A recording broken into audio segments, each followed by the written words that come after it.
Bonjour, c'est Cryptoly, j'espère que vous allez bien en ce jeudi 1er juin 2023. On se retrouve aujourd'hui pour une vidéo update sur BNB, la crypto de BNB Chain et de Binance. Comme d'habitude, on va disséquer en deux parties. Une partie analyse fondamentale, on va revenir sur ce qu'est BNB, sur la BNB Chain, sur Binance avec son actualité, et ensuite on ira dans la partie technique pour se projeter court, moyen, long terme sur du pricing d'achat, sur du pricing de vente, et ça commence tout de suite.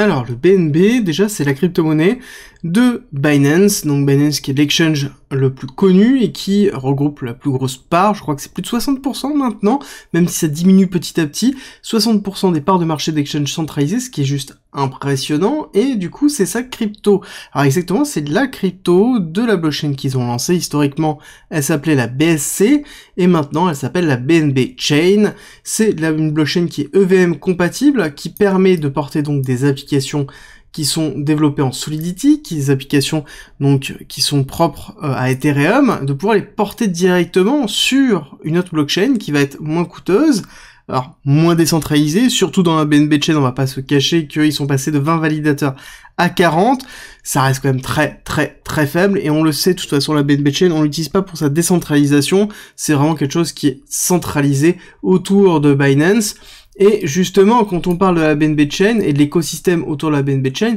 on est obligé de parler de Binance, parce que les deux sont vraiment liés, et le BNB a une utilisation soit dans la BNB Chain, donc directement dans la blockchain, et en même temps dans l'exchange centralisé, dans lequel on va avoir des réductions de frais quand on paye avec du BNB, lors des transactions, on va avoir, si on stack du BNB, des rewards sur leur launchpad et leur launch pool. Donc globalement, le BNB a une utilisation tout au long, je parle pas de la carte de crédit, etc. Mais du coup, le BNB a véritablement, en fait, c'est l'essence même de l'utilisation de leur exchange centralisé. Exchange d'ailleurs sur lequel on retrouve absolument tout et qui fait parler pas mal de lui actuellement, parce que ils sont en train de supprimer des cryptos anonymes en France pour rester dans la réglementation, et ils sont en train de se poser des questions sur la réglementation US. Ils sont partis du Canada directement, et ils sont globalement peut-être en train de partir des USA aussi à cause des problématiques de réglementation, et ils sont en train de préparer un layoff, donc un licenciement, parce que c'est compliqué le bear market, et que même s'il y a un an CZ disait que y a pas de souci, le bear market, on continuerait de toute façon à toujours recruter, oui, mais à un moment donné il y a des choses qui étaient peut-être pas prévues, notamment le durcissement de la réglementation aux USA qui fait quand même bien mal. À côté, le BNB est surtout marqué par une offre qui est limitée et dans lequel on a un burning qui est régulier. Je pense qu'on va pas tarder à voir le burning de mai qui va être annoncé, dans lequel on a tout le temps, en fait, quasiment 2 millions de BNB, 1,5 million, 2 millions de BNB qui sont supprimés du marché, et ça représente entre 300 et 700 millions de dollars qui sont retirés à chaque fois, et on voit bien ici, là, la dernière fois, on a bien 20 burnings qui ont été effectués, on voit bien des sommes qui sont juste impressionnantes. Donc on a une max supply qui est en diminution, donc on avait à peu près 200 millions de BNB à l'origine, là on est à 155, donc on doit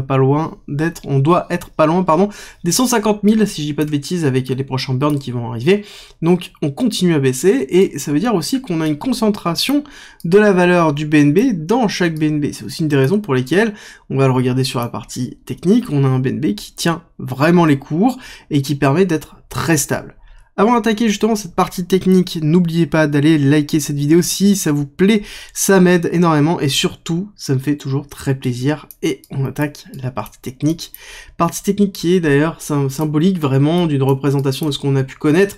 historiquement dans une blockchain qui se développe, dans lequel on a une très belle accumulation de week-off qui s'est mise en place, ici, avec une prise de liquidité, un retest qui s'est fait ici, prise de liquidité ici, et on a un très beau retest, et ensuite la mise en place d'une accélération haussière, début 2021, fin 2020, qui est justement la période de l'avènement de la finance décentralisée, dans lequel nous avons eu justement une saturation d'Ethereum, et étant donné qu'on a une saturation d'Ethereum, beaucoup de développeurs d'applications décentralisées ont cherché justement des alternatives, et la BSC était une très bonne alternative, parce qu'en plus elle était simple d'accès, les personnes passaient par Binance, transféraient des fonds sur la BNB Chain, c'était très simple, et donc forcément on a eu une énorme valorisation du BNB, avec une première accélération, un premier attach qui a été fait à 350 $, dans lequel après on a eu une réaccumulation, et on est reparti faire notre grande vague 1, ici, avec cet ATH qui a été effectué à 600, tac, à 680$, 688, pardon, dans lequel on a eu justement un buying climax qui s'est fait, donc un arrêt de tendance haussière, donc classique dans une distribution de week-off. Ensuite, on a eu un retracement et on a fait l'automatic rally, l'AR qui se trouve ici. On est allé retester la partie haute en faisant le secondary test. Donc là, on est vraiment dans une classique de distribution de week-off. Donc on s'est enfoncé ensuite faire le sign of weakness. Et on travaille le sign of weakness depuis déjà un certain temps, parce que c'est depuis juin 2022 qu'on a fait justement ce sign of weakness. Et ce qui est très important de noter, c'est que le plus bas a été justement juin 2022 avec Celsius. Il n'y a pas eu de cassure baissière plus basse, avec notamment FTX. Alors oui, il y a eu une cassure qui a été relativement forte, on le voit ici, on était vraiment dans une accélération haussière avec un très beau break-off structure, on a été rappelé très vite à l'ordre par notamment FTX, et justement l'anomalie, enfin en tout cas les discussions qui se sont passées entre CZ et justement SBF, donc le CEO, l'ancien CEO de FTX, donc du coup on avait vraiment des